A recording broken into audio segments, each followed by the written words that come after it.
Our club has always been a forum for public figures, thought leaders, and decision makers to share their ideas. Here, we offer access to dynamic political, business, and public personalities. We are dedicated to encouraging debate on the issues that matter to this city, this province, and this country.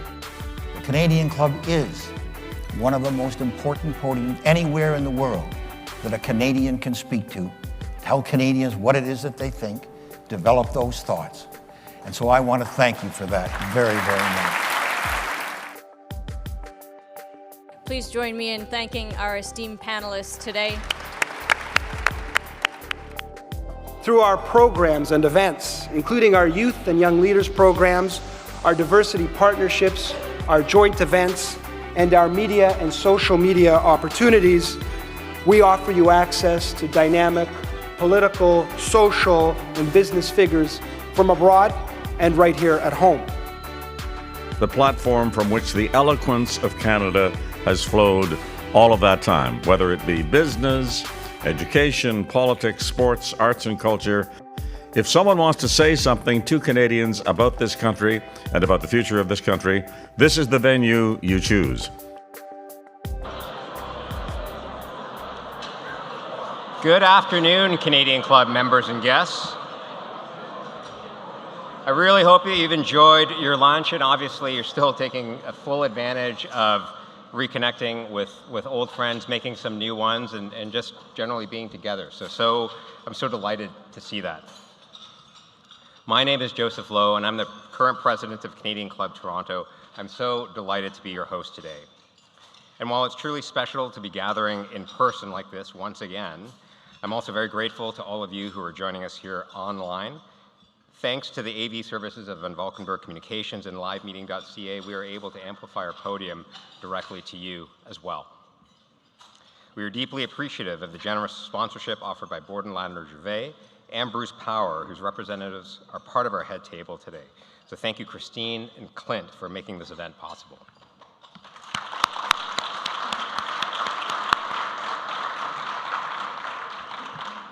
Today, it is apropos that Ehren Cory and Lisa Raitt will, among other topics, be chatting about the role of infrastructure in achieving our climate goals at the first ever Net Zero Canadian Club Toronto event. Last week, we announced our partnership with Canada's Forest Trust, a leading ESG firm planting smart forests to take action on climate change, utilizing the power of nature. I'm proud to share that this partnership will help us reduce our carbon footprint of our entire season of Canadian Club Toronto events. Like all Canadian Club events, we are also interactive today. So if you have a question for our guests, you're going to find in the ballroom now Q&A cards kind of on your tables. Fill them out, and we'll collect them and get them up to the stage. And if you're joining us online, you can hit the Submit a Question button on the right-hand side of your screen, and we'll be sure to get your questions that way as well. And now to our speaker. I first met him when we were classmates at Western University. I won't say how many years ago. I do, however, remember Ehren Cory as an exceptional student, a great athlete, and even at that time, a budding leader.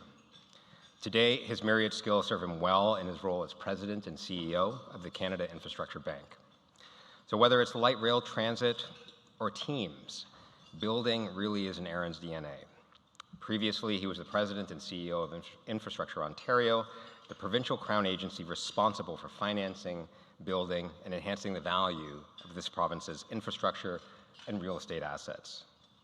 Before that, he was a partner at McKinsey & Company, serving a broad array of clients in its capital projects practice. Today, Ehren leads the implementation of the $10 billion growth plan at Canada Infrastructure Bank, accelerating Canadian infrastructure investment in its priority sectors. Joining him in conversation today is the Honourable Lisa Raitt.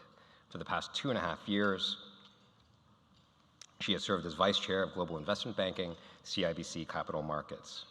An established private and public sector leader, her current focus is on the senior client coverage and business development in the energy, infrastructure, and industrial sectors.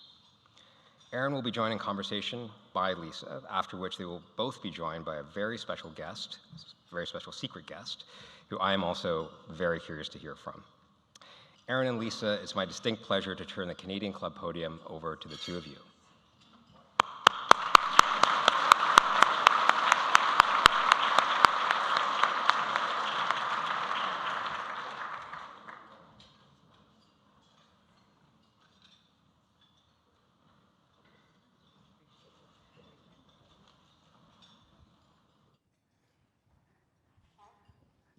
All righty.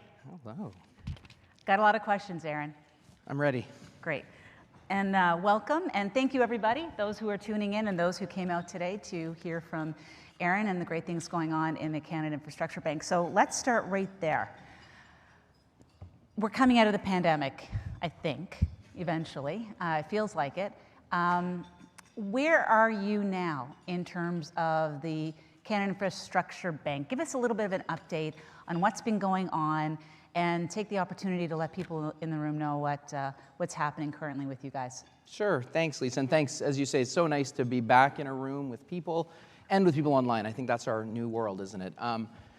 Yeah, I'm so proud of the progress we've made over the last few years at the CIB, and a big thanks to those in our team who are here today and who are watching, because I think we've been able to build something in a relatively short order that, as Canadians, we should be really excited about. In some ways, I really think that when I think of the CIB, we're like the technology hype curve. That's what they use in the technology world a lot of time when they talk about the growth of a new product. There's the initial peak of inflated expectations that this thing's going to be everything to everyone, and then there's, I love this, there's the trough of disillusionment. That's where people, this technology doesn't work, it doesn't do what I thought it would, and then there's the slope of enlightenment, which I think is just a fantastic term. I think you're describing people's marriages. Maybe that too. The trough of disillusionment. My wife is here today, and I would not agree with that. I didn't mean you. Other people's marriages. Yeah.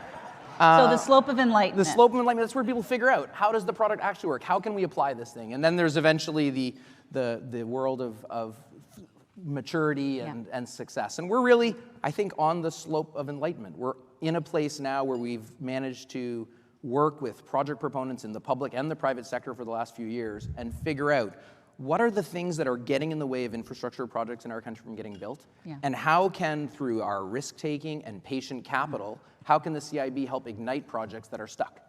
And the truth is, we're just a tool in the toolkit. But the challenge we face collectively as Canadians is we have incredible infrastructure needs. We're a vast country. We're a country that's a trading nation. We require real infrastructure to move people and goods and to be connected in this country and to meet our net zero goals.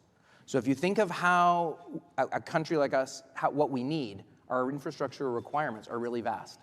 And the reality is we can't afford to get that done in one way. And we certainly can't afford to do it all through, I'll say, traditional means, which are fundamentally government providing grants and building public infrastructure on the one hand, and then private sector companies kind of cherry picking, let's say, and doing stuff that's really profitable. I have broadband at my home, that's infrastructure in Toronto, and didn't require any government support. But there's a big chunk in the middle of viable, really important infrastructure, but that's fundamentally not quite economic for the private sector to do, and the public sector can't afford to do it alone. And it's there that the CIB can make a real difference. So I think we found our footing. We're much clearer now on that gap, and we're clearer in the sectors that we're playing in and in how we can work with partners.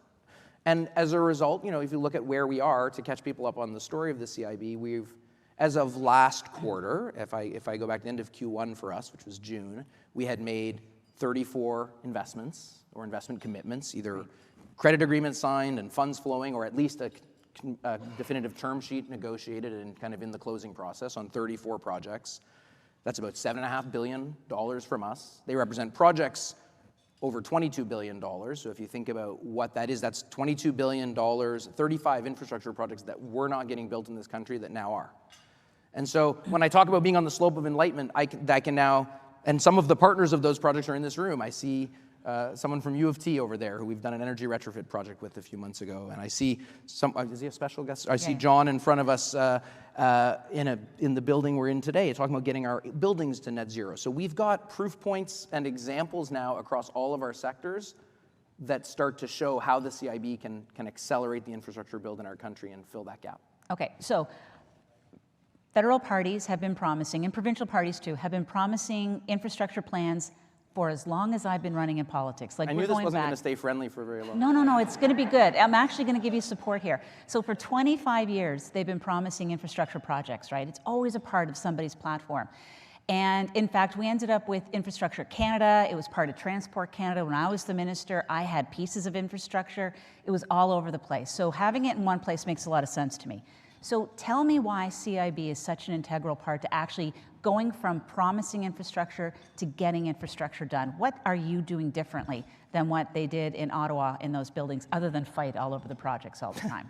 Well, thank you. I think it does come back to understanding why good projects don't happen. And I'm talking about partners in the room. I'm going to use a specific example of a project that I love and a person I love, Annette Verschuren. So Annette has a project along with First Nation partners and other private investors. It's a battery storage project.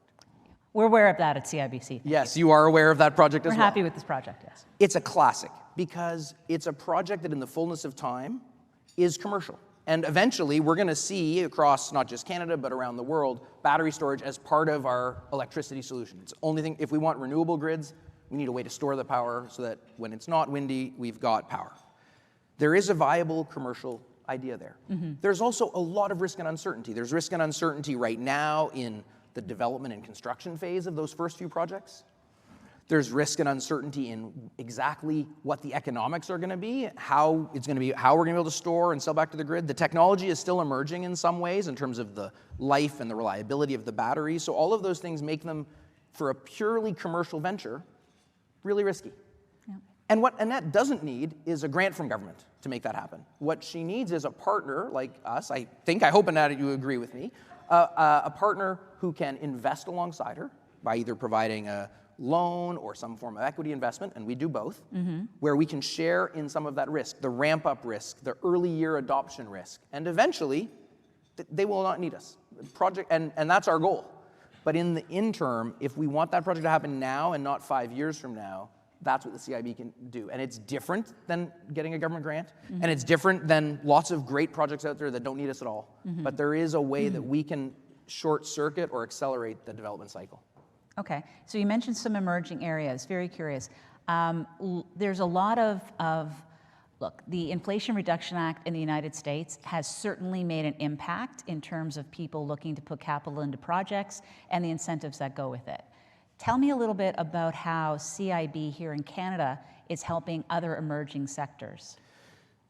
When the CIB was created, I think one of the other things that's allowed our momentum to really take off is that we've really ironed out and figured out our governance relationship with the Government of Canada. Okay. And people often ask, how you're a Crown corporation, how political or not are things? So I think it's important to start my answer to your question this way. We are a Crown corporation. We're investing your money. We're investing taxpayers' money to get infrastructure built. The way we do that is we calculate. So when Annette talks to me about the project I just described, the way we look at that project, first and foremost, is what are the GHG benefits? How does this help accelerate our transition to net zero? Yeah. Secondly, what is the economic return to us? Will we get paid back, and with what interest? But we're not fundamentally a financial investor. We're an impact investor. As Joe said in his intro, we're looking at those returns. The Government of Canada defines for us those outcomes. So for us, GHG emission reduction, better connectivity of Canadians through both transit and broadband, access to infrastructure to our Indigenous communities. Those are set for us by the government. And from there, it's our job to go out and find good projects and make good investments. And we have a board of directors, and we act very commercially, if you will, from a set of public policy goals that are not ours. That government gives us. Last spring, government gave us some new direction or new areas to focus. Those were in electric vehicle charging. How do we accelerate the rollout of chargers that we're starting to see pop up? I don't know about any of you, but you drive the 400 highways, or they're coming, but it's slow. So how do we do more of that? How do we do things like build a hydrogen economy and perhaps position Canada to be a leader in that emerging space? How do we make carbon capture and storage actually happen in the West, which is fundamental to producing energy we need, but in cleaner ways? And so those have been real focus areas of ours the last 6 months. Some people will have seen today we've actually launched our investment program for EV charging, which we're really excited about. We're going to partner with private sector charging operators, again, to accelerate the rollout, get more chargers out there faster. Because, of course, there's the classic virtuous circle where I'm hesitant to buy an electric vehicle until I see enough charging options for me, especially on longer journeys. Folks installing chargers are saying, I can cherry pick and do the places that I think will make money, but the places that right now are unprofitable but might be 5 to 10 years from now, I'm going to wait because I'm a smart investor and that's what I do. And we're trying to help them improve the economics and share the risk so they can get more chargers out there faster. Yeah. So that we've launched today. We're excited about that, and we're really excited about upcoming investments, I think later this fall, in some of those emerging areas that government has pointed us at, including hydrogen, including potentially other forms of renewable or non-emitting energy generation. Okay, so awesome stuff. And in fairness, a lot of what you're talking about can sound a little bit like a government entity, like a government department. So tell me about the private sector capital portion of it. Right. The 4-to-1 leveraging, because that's the part that I know Transport Canada can't do or Infrastructure Canada could not do. Right. So tell us why you guys can do it at CIB. Is it fair to be measured that way? Yeah, I think the idea of how do we get that hybrid and the bridge between public and private is really important. That's why you're absolutely right. That's the purpose of the CIB. We think about it in two ways. The first is how much, from a financing perspective, what's the balance between public and private capital? You and I have a project we're working on this fall. That's a great one where CIBC, and all of us sometimes say the wrong thing, like it's just one extra C, but we're two different institutions. But we're working together. I guarantee the Liberals would not have me at CIB. That's right. We're working on a project where CIBC is providing senior debt, and we're providing an instrument as well. And then there's private capital. Okay.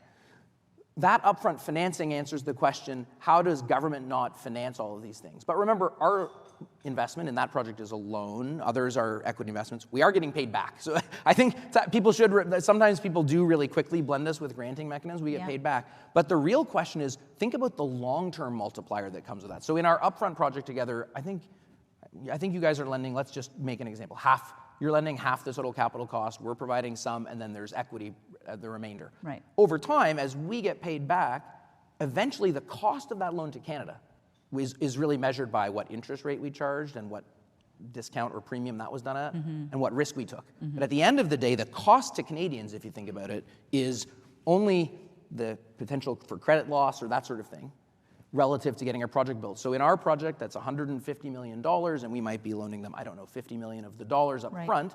There's an upfront private capital financing ratio. And then there's a long-term cost to Canadians ratio. And if you look at that, we are actually tracking in the 4 to 5 to 1 range in terms of what that infrastructure is costing Canadians. You are absolutely right. That is very different than other government tools in the government toolkit. And as I said, we're just a tool in the toolkit. There are some projects that isn't enough for, right? Us providing that patient long-term capital might not be enough for, and those projects are better served through other channels, through the traditional grant world and that sort of thing.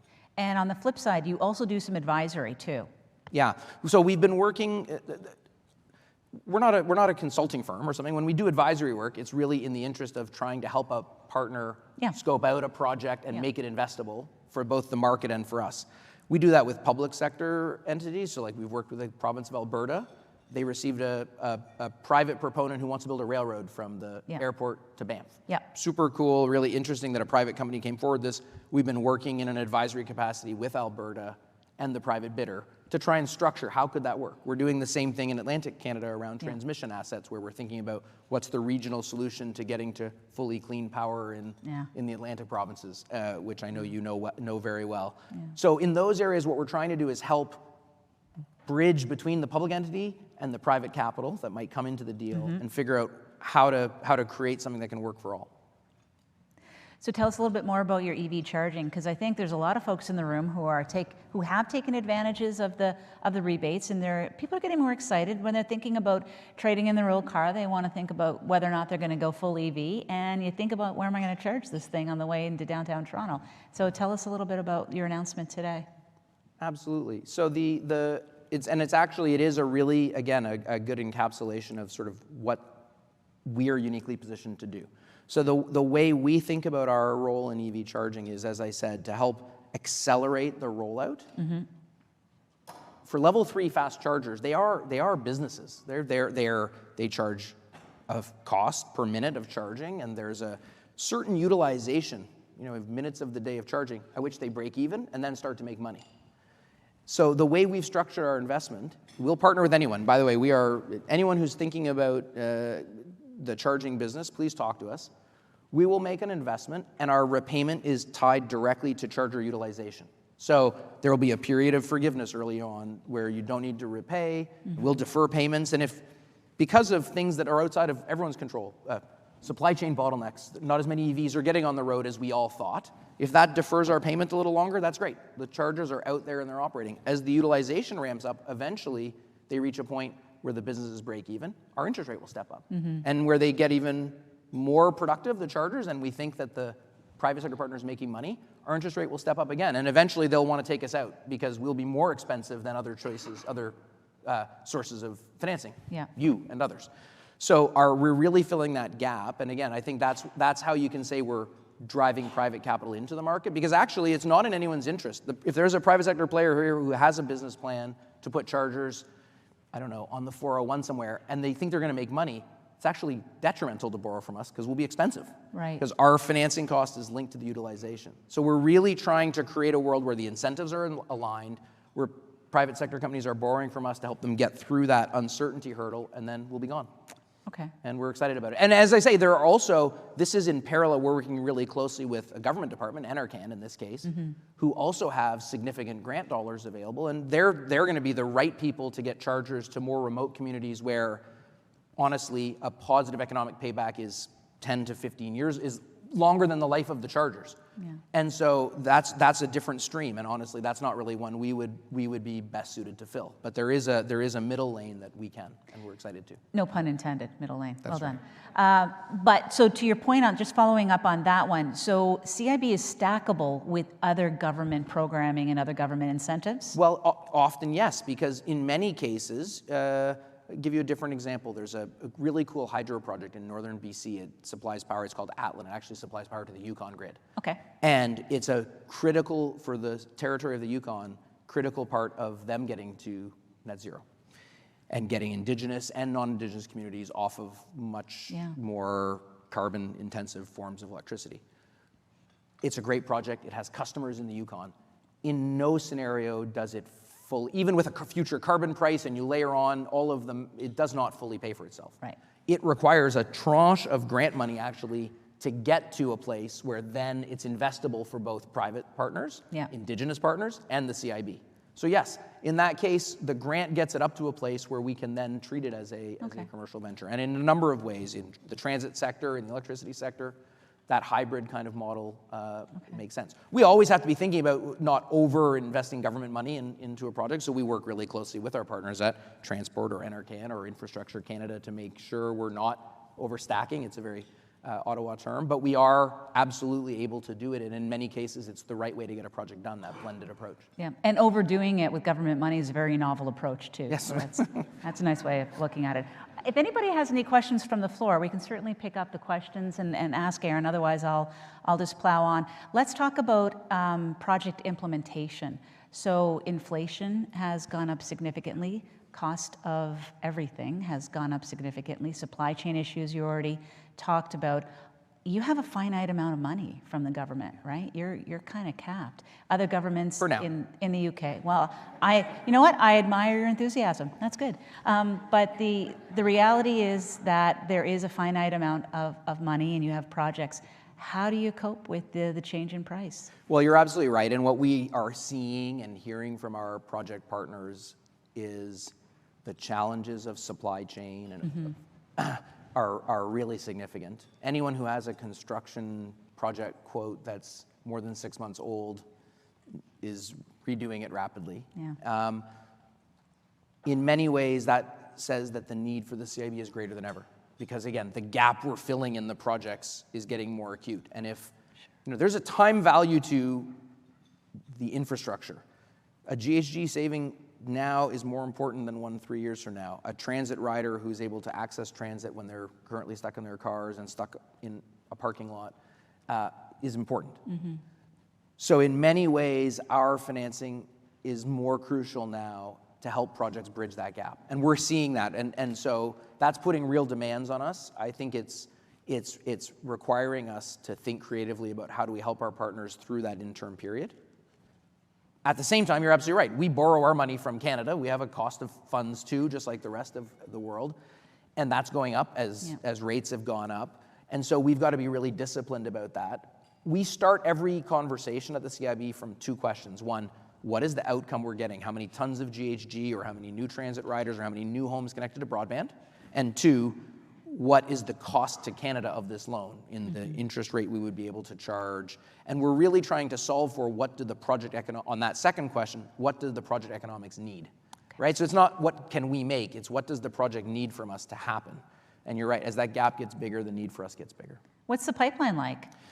Well, so we've, as I said, we were at, I think, 34 projects we invested in at the end of June. I believe that's at 39 or 40. This week, we've done a district energy project in Richmond, which we're really excited about. It's rapidly building out the city of Richmond's district energy network with a partnership with a private sector, Corix, which is in turn owned by BCI, so an institutional investor and a private company partnered with the city of Richmond and their utility and us. Just really great example. We have our project here in the Royal York, working on getting a building like this to net zero, which we're really excited about. Getting our building sector across our entire country to net zero in the institutional space, whether it's with a hospital or a university. The building space where we've partnered with building owners like Dream or with KingSett today, getting those projects going. So we're having a lot of those. That's just this week, and today's Wednesday. There's still a few days left. Our pipeline looking forward, we have over 50 projects that are active in negotiation, in discussion and in negotiation. And we manage a funnel of those that is constantly alive, and we feel really excited about. And we see a lot of demand. As I said, we're now at somewhere close to $8 billion of our initial 35 invested. That's great, and we have lots more to go. So we're trying to pick up that pace even more. Okay, cool. One of the phenomenon's not the correct word, but one of the things that have been noted in the last couple of years is the power of Indigenous investment. Tell me a little bit about the projects. I know you mentioned the one with the net already, but tell me a little bit more about projects that you're in that space in. For sure, and Atlan, which I was talking about earlier, the partner there is also a development corporation and an electricity business owned by a First Nation and also with incredible leadership, so another great partner. As I mentioned earlier, we have a set of outcomes that we track to, and the last, and I say last, it's the most important, and it cuts across all the others, is building infrastructure in partnership with and to the benefit of Indigenous communities. And something we've had to learn as the CIB, I think, over the last few years is how to make ourselves relevant and useful to Indigenous communities. The truth is, like we started with an investment threshold. We want to invest our ticket size $100 million. That's not the infrastructure need in getting an Indigenous community off diesel onto clean power. That's not the need to get northern remote communities in northern Alberta broadband access that they don't currently have. We made an investment with a technology company, Indigenous owned, in northern Alberta. It's $10 million. So we've had to rethink we've hired a dedicated team of folks, many of them with Indigenous backgrounds, which we're really proud of, who are working closely with partners. We've made investments in an Indigenous owned railroad, the broadband project I mentioned, Atlan, so in some Indigenous owned companies, and then a number of others, like Annette's example, where she's got a 50-50 partnership between herself and Six Nations of the Grand River Development Corporation, and they're again, progressive, amazing leadership there who we're excited to partner with. We've invested now, in our objectives, you'd see this on our website, we have a goal of a minimum of $1 billion of our money going into projects in partnership with Indigenous partners, and we're, if I remember my numbers, somewhere over $200 million now, and lots of room to go. Amazing. So, question from the audience, which is a really good question, I think. How do you go faster? How do you build infrastructure faster? Yeah, it's not. That's the question we're asking ourselves every day. I think and we're only, a small part. That's a big question. I think all of us in this country who are focused on building the kind of country and society we want, because that's what infrastructure ends up being, are look at that whole problem and then try and figure out what piece of it we own. But for sure, getting better at getting projects from concept to shovels in the ground, whether that's how do we make environmental processes work in ways that both engage communities and not just get real feedback and are meaningful, but also quick. Yeah. And how do we move urgency through that process? Something that I think all of us should be thinking about. How do we make sure we've got the people and the resources to build projects that we want to, and how do we create a pipeline? You asked about the pipeline of projects, but what's the pipeline of capacity to build those projects? Again, how do we build that is something we should all care about. Again, I'm not saying things about what the CIB ourselves, but as an industry and as a country, those are the sorts of things I think we need to be worrying about. In our case, what we're doing is we're trying to keep building our team. We've now have an office in Calgary and in Montreal, and of course our head office here. We're trying to engage with partners across the country to help identify projects that are shovel-worthy, right, and figure out how we can help them short-circuit what can be that decade-long process sometimes of. And if you're a project developer, you're trying to move so many things in concert: a regulatory or an approval process, getting your money lined up, long lead supply items. It's a juggling act, and if we can help at least short-circuit a few of those balls in the air, I don't know, my analogy didn't work, but if we can help make that a little easier, that's how we can help accelerate projects. Okay, so question from the audience, and it's high level, bit of a policy tilt to it, but bear with me on this one.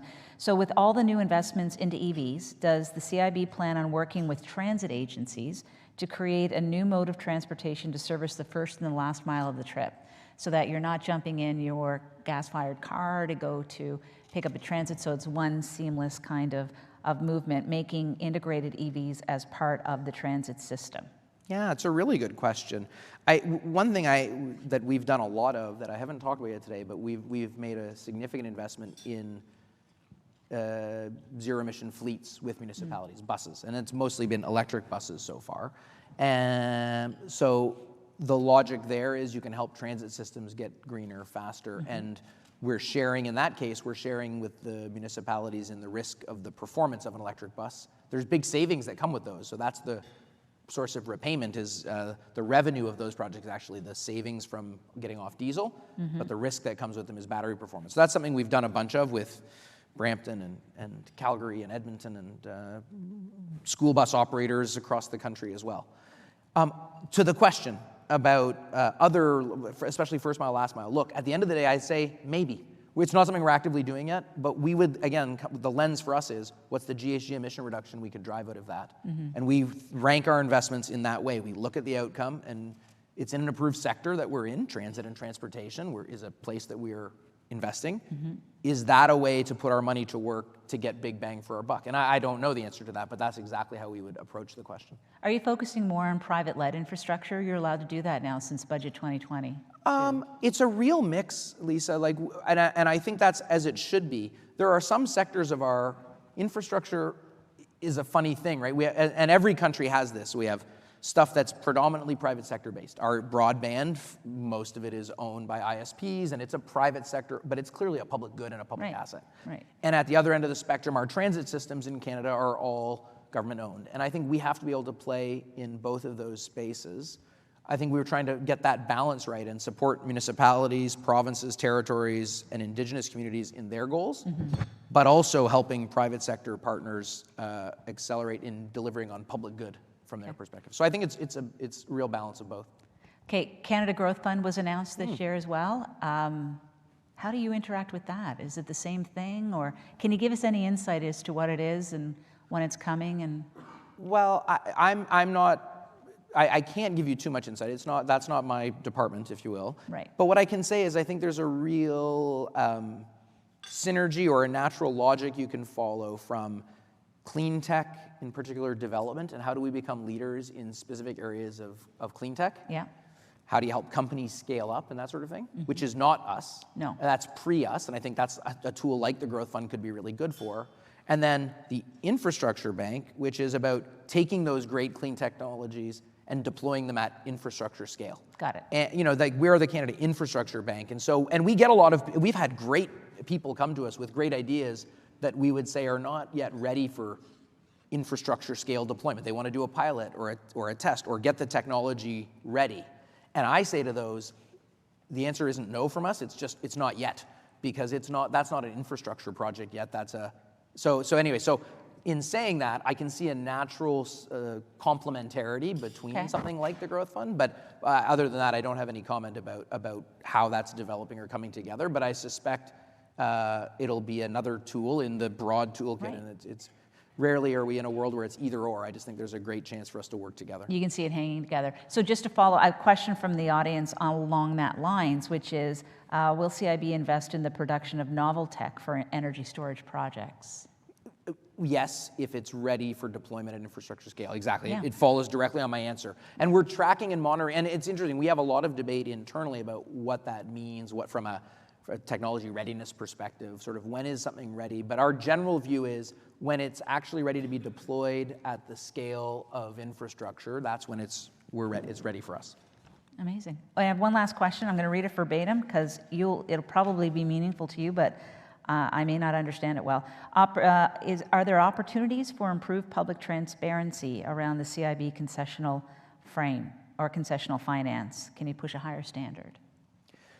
Well, I think transparency is really important for a crown like us. I think we've made pretty big strides in the almost 2 years since I joined in being very clear in how we invest and how we weigh outcomes against the cost of our money. Yeah. You can find a lot of information that we now make public. I think we have a ways to go in that still, and I know we have a team in the organization looking at how do we continue to up that. So we're big believers that understanding the story of why we make investments is really important. You know what? We invest, why, there are some things we do that people say, well, why would you, it's a classic thing, why would you help company X? They're a big company, they make money. Right? So we get that all the time. Right. And I think telling those stories and being more transparent is actually really important because the truth is, in those situations, what we're doing is we're helping that company go way beyond, for instance, the building standard. We're sitting in this incredible building. What we're talking about is something that's a quantum leap beyond what's required from a regulatory perspective or a building code or a LEED perspective. And how do you, if we leave that to its own devices, it'll take a long time. And if we can help shorten that cycle, I think there's real value in that. But I think that's a story that needs to be told, and it's a debate that needs to be had. And you hear it out west. We hear it a lot when it comes to carbon capture and storage. Sure. Why are you helping the oil companies? Look how much they made last quarter. Yeah. And the answer back is, if we want them to go further than the current carbon price will push them, if we want them to go further than the current regulatory environment will push them, this is a way for us to pair so it's kind of like the carrot and the stick, right? If we're upping the game constantly on regulatory requirements, if there's a carbon price that's layering into those and helping to drive market-based decisions, and if we still want those to go faster, then there is a really good case for us. But what I'm trying to say to you is, I think transparency helps because it helps people better understand that push and pull and take it maybe from gives them a more nuanced conversation. So that's why I appreciate the question, and we need to keep doing more and more to tell those stories so that there's more context around why did the CIB put government money into something or provide cheap capital and the why. Yep, makes a lot of sense. And in terms of pace, going back to the question earlier, I'm pretty sure I can guarantee you that you're making investment decisions far faster than people in Ottawa can on either from Infrastructure Canada or from or Transport Canada. And I sat in those seats, so I know fully well. It was a lot of process to get through in Ottawa. Treasury Board, Cabinet, all of that stuff just becomes speed bumps along the way, and you seem to be able to move quite faster. Yeah, I think setting it up, the governance that we've got set up where government sets the policy outcomes but then really delegates the commercial activity to us and to a private board that we have allows us to just behave differently. And it's funny, there's lots of, you get a lot of questions like, why do we have this thing? The truth is development banks, we are really an infrastructure development bank. It's not a new concept. They exist in Europe and in Australia and the UK. And since we started, when we hired our first employee 4 years ago, so we're relatively young, but since then, the UK has launched something very similar. A number of US states have talked to us about doing something very similar. The US federal government has announced that they're looking at something similar. So we weren't the first, and we're certainly not the last. I think it's a really useful tool, and to your point, it's just another way that, we're set up differently. I have tons of respect for and I know you do too, having been part of that system. I have respect for what the folks in Ottawa, both bureaucrats and the political side, are doing. And I think they have real respect for us, and they've given us that delegated authority to take their outcomes and get them commercial deals that make them happen. Yep. Anything to move it along? Thank you. Well, everyone, that's our time with Ehren Cory. He's still going to stick around. I'm going to introduce our special guest, who's a partner with Ehren in a wonderful project. If I could ask John Love to come to the stage. He's the founder and CEO of Kingset Capital, a Canadian private equity real estate investment business. He's on the board of directors of the Chief Executives Organization and is a member of the Business Council of Canada and YPO. Thank you very much, John. Appreciate it. Grab a seat. And I just lost my microphone there. No worries. Nice to see you. It's BYOC here. There you go. Exactly, exactly. Beautiful room we're in today. Congratulations. This is a lovely space. Thank you very much for having us all here today. We're sitting in one of Canada's most iconic hotels. I think that's fair to say. Where do you start when you start thinking about making a heritage property like this more sustainable? And maybe talk a little bit about the deal that was announced today with CIB. So the first thing you have to do is to make the asset financially viable long term. And to that extent, after we acquired the property in 2014, under the leadership of my partner, Paul Campbell, we've invested over $200 million in this property through life safety systems and everything you can see and touch and feel in the entire building, which has made it commercially viable. Second up was I challenged our team, Stephen Gross, who oversees this asset, as well as Teresa Warner, who runs our sustainability practice, with a big idea. We just made Scotia Plaza zero carbon. Would it be possible to make this zero carbon? So when we talk about sustainability, we like to talk about specific metrics that we think customers can understand and relate to. And zero carbon couldn't be more clear. So they went away. It's a very complicated process, as one can imagine. And they came up, to my surprise, with an answer that worked. A most ambitious scheme, but it was a substantial financial commitment that really on its own wasn't viable. Mm-hmm. So the project's over $45 million. And just on its, we just couldn't access the capital to finance it and couldn't make sense. And that's where CIB comes in. Mm-hmm. So our team approached CIB and who've come up with a very creative, proposal or a solution for us. And B is the appropriate. It's a bank. We have to pay the money back. Okay. But the fact is that the loan makes that capital available that wouldn't otherwise be available, and it's performance-based. So the interest rate we pay is based on the performance we end up executing as far as for the reduction in greenhouse gas emissions. And we're targeting over 80%. Okay. And we're confident we'll exceed that, and so our pro forma shows a good rate. But I think it's innovative, it's creative, and it's putting a stake in the ground. There's no other hotel in Canada certified carbon zero. And this is such a high-profile property to begin with. And we're optimistic that we can put our stake in the sand and increasingly attract customers with whom carbon zero aligns with their values and commercial set. But it's also important for us as a business in the resilience and the sustainability of this icon, that it is a forward-looking steward of the environment as well as our customers and our stakeholders. So Ehren, in his last answer, gave said something that I hear all the time, which is, you're a private corporation. Why should you be getting investment from the taxpayers of Canada? Well, I would say, it's not a doable project in the absence of that. I mean, the short answer is, COVID took its toll on the hospitality industry. Many hotels were what they call customer light. It's amazing when it's amazing when there's a lockdown, it does a bit to your daily bookings. But the reality is that accessing this kind of capital, there's no collateral. Not like, the bank with the C at the end wouldn't do this. Right. So you have to strip off the C and see the other guys. Right. And so it just. I'm nodding because I understand. I'm not nodding because I'm in agreement. So it is. Keep me clean here, John. I think what our team came up with was a very creative approach, and it, as you can imagine, super complicated, lots of engineering, It's, you know, high technology, heat pump technology, and then you kind of replace, you know, everything else. And so it's an ambitious program, but with that comes a big price tag, and there's no one that would lend us the money to do that. Okay.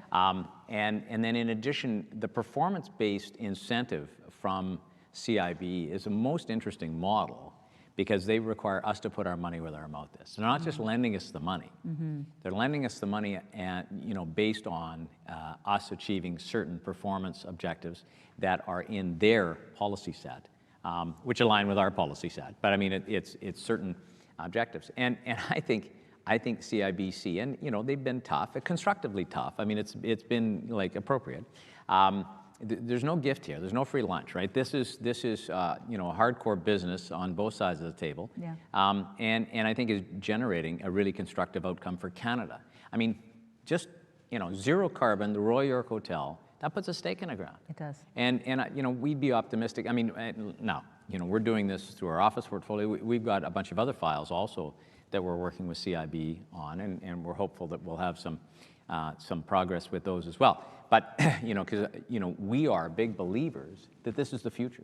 This is what we have to do, because this is what increasingly our customers will expect us to do. And we want to be out ahead of this, and you know, this is going to be super interesting. It takes a year and a half to get it done, or a little over a year to get it done.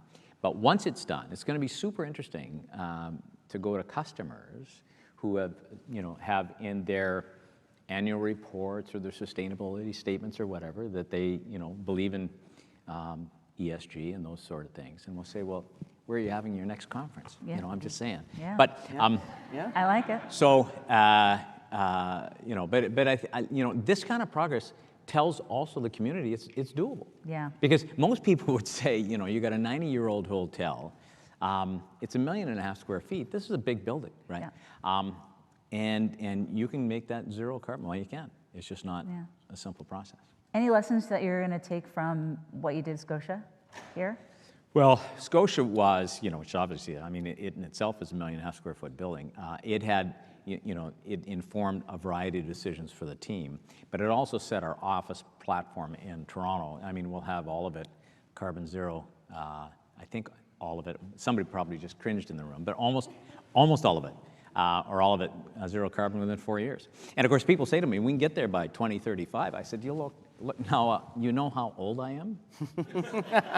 like let's just, whatever's 2035, can it be 2028 or 2027? So you're big on faster pace too, yeah. Yeah, you know, because, I think there's a bit of a, you know, there's urgency here. And it's time and money and energy. So, as a chief executive, you got only so many priorities you can carry around in your back pocket, right? And for me, this is one of them, because I think it really distinguishes these assets, and the resilience and sustainability of these properties. I mean, this property, but the other ones we're doing as well, over the long term, I think creates, you know, value for the customers, the stakeholders, and the community. Yeah. Excuse my back for a second. I'm going to go back to Ehren because I want to ask him. Is he as good a partner as he seems to be? Was it a good project to work with him on? He actually pitched for more work too, so I hope that bodes well for the future. I didn't miss that. Yeah, no, and honestly, the decarbonization of the building sector, many people have looked at this. It is one of our biggest challenges, and the only way we're going to get there is by these sort of creative partnerships. They are as great a partner as John says. As I mentioned in my earlier comments, to us, working with partners who have ambitions that stretch well beyond the requirement and getting to something truly approaching zero carbon, as John said. I think this building might have a little bit of gas in the kitchen still to cook with, and like we're talking about at the very margins. You are going. So you know, what we're left with here is two things. You know, one is the chef had quit, so there's a stove somewhere. Yes. That's gas. And then you've got about 6% of the electricity grid. That's right. Which has to be offset. So we refer to that as net zero ready, meaning this building can be net zero as soon as the rate limiter will be actually getting our grid in Ontario the last bit clean. Right. So we have the same thing at Scotia. We have to offset 6% of that load. I mean, there's two things. First of all, is reducing the load. We've made significant strides everywhere, just reducing the load. Obviously, that's job one. Then with the rest, electrification, then you're left with this small piece. And just to digress a moment, the next thing we're waiting for, because the whole carbon offset business is a mug's game, and we need, really either the government or a quasi-government entity to rate and allow trading of carbon credits that are, because it's so hard to source in Canada quality carbon credits. Someone says they're not going to cut their grass, therefore it's a carbon credit, they sell it to somebody. That, that's a bad set of facts. You need things that, and the industry, the sustainability industry knows what a quality credit is, but it needs to be sanctioned by a government body so people can trade and understand they're acquiring a tier 1 credit and so on and so forth. Anyway, I think there'll always be some element of this, because the fact is that there'll always be, well, maybe not always, but there'll be some fossil fuel element for a considerable period of time. Witness the Ontario grid. But, and if you get into other provinces, the percentage of the grid is mostly higher. So those issues we still have to sort our way through. But the core issue, and this is where, like to be Leeds or ASHRAE or Green Building Council, Toronto Green Building Council, those don't mean anything to our customer. Zero carbon, and we want to be crystal clear, zero carbon is what we're doing, our objective, and I think that resonates with the customer because the customer can understand that. Yeah, and you can see why that's a good partner to us, because absolutely. And as John says, that's why we provide our financing linked to the outcome. It goes right back to what we talked about earlier. Like, we are investing taxpayer money to get a public good. The public good in this case is that accelerated GHG emission reduction, and so putting our money in that with a variable interest rate that's based on the achievement, as you said, forces you to put your money where your mouth is. Right, On the we other take hand, the us risk. too, because we're putting it against those outcomes. Great. Well, I'm sure we can go on for a long time, but I'm getting the signal in the back there to wrap this sucker up, and I will. And by the way, if you're talking about ways to figure out the offset, the CIB with the C on the end, we can talk to you about that. We understand a few things about that nonetheless. Anyway, thank you, everybody. Delight. Ehren Cory, John Love. Thanks, John. That was truly fantastic. Thank you to all three of you. Ehren, on behalf of the Canadian Club Toronto, I want to thank you for sharing your clear enthusiasm and passion with our audience here as well as online this afternoon. Clearly much to be done still to ensure that Canadians have the ability to enjoy the critical infrastructure in the future, like roads, clean air, water, transit, just to name a few.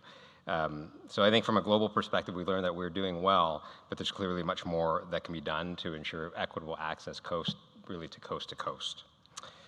Canada Infrastructure Bank plays a decisive role in realizing the nation's infrastructure goals, and your leadership is clearly moving us forward, and we're very excited by the possibilities that public, private, and Indigenous partners will realize for us in the future. I wish you all the best as you work to deliver on the bank's mandate. Us Canadians are counting on it. And to our exceptional moderator, Lisa, thank you so much, the Honourable Lisa Raitt. Thank you for bringing your leadership and wide-ranging perspective to an expertly moderated session this afternoon. I, for one, am very, very appreciative. And to our special secret guest, John Love, so excited to hear about the great work that we've done right here, kind of in this fantastic building, the iconic Royal York, the Canadian Club's primary partner, I'll say, hotel partner since 1929. Clearly, both of our organizations are investing to make the world a better place. Thank you, John, for sharing your clear passion and enthusiasm as well for this important project. Now, before we conclude, I know we're pretty much at time, everyone. I would like to take this opportunity to touch on a couple of upcoming events and invite you to them as well.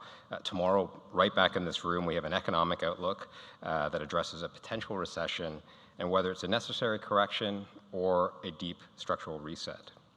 On October 4th, we have a virtual discussion, frankly, on some of the topics that you just raised, John, the key success factors for navigating net zero goals and the reporting therein. The event will feature Jonathan Hackett, Head of Sustainable Finance from BMO, as well as Laura Zizzo, CEO of Manifest Climate, among many others as well. So do visit CanadianClub.org for more information on those events. You'll find membership options available there, as well as obviously purchase of the tickets. I hope that you will find the time to join us. Once again, thank you to BLG and Bruce Power for their incredible support today. We couldn't have had this event without you. Canadian Club's vision is to be the podium of choice for relevant and provocative conversations, connecting the business community here and promoting an inclusive and prosperous Canada. We aim to achieve this vision at every event, and clearly today was an exemplar of that. Thank you so much to all of you for being a part of it. Take care, be healthy, and we'll see you again soon.